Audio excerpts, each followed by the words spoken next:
এই যে লিফট থেকে এই লোকটাকে বের করে দিলেন, তার দোষ একটাই, তিনি অতি সাধারণ এবং দেখতে দরিদ্র। আর আপনারা তো ভিআইপি, আপনারা অসাধারণ। ভবিষ্যতে বিসিবির প্রেসিডেন্ট হবেন, দেশের হয়ে তো অনেক কিছু করেছেন।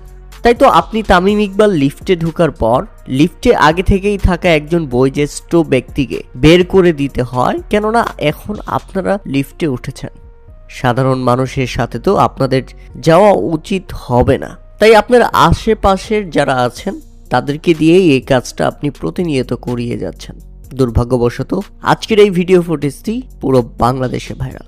আপনি তামিম ইকবাল সেখানে ছিলেন, কোনো প্রতিক্রিয়া দেখাননি, বরং এই লোকটাকে যখন বের করে দেওয়া হয়, অসহায়ের মতো লোকটা যখন চলে যাচ্ছিল, কোনো অভিযোগ না করে মনের মধ্যে অভিমান নিয়ে আপনি তামিম ইকবাল সেই লোকটা বের হয়ে যেতে দেখছেন দাঁড়িয়ে দাঁড়িয়ে, এবং বের হয়ে যাওয়ার পর আরেকজনকে ইশারা দিয়ে আপনি লিফটে নিয়েছেন যে হ্যাঁ, গরিব লোকটা বের হয়ে গেছে, এখন তোরা লিফটে আয়। আচ্ছা, আপনি তামিম ইকবাল একবার কি চিন্তা করেছেন, এই মানুষটা তার নাতি নাতনির সাথে অনেক গল্প করতে পারতো, তার বাসায় যেয়ে তার ছেলে মেয়েদের সাথে গল্প করতে পারতো যে জানিস আমি আজকে তামিম ইকবালের সঙ্গে লিফট শেয়ার করেছি।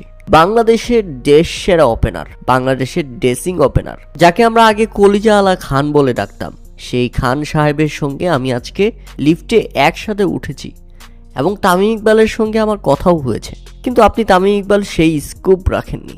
আবার এটাও যদি আপনি চিন্তা করেন যে ভদ্রলোককে বের করে দেওয়া হচ্ছে লিফট থেকে, বলা তো যায় না ওনার নাতি নাতনি একদিন আপনার থেকেও ভালো ভদ্র চ্যাম্পিয়ন খেলোয়াড় হতে পারে।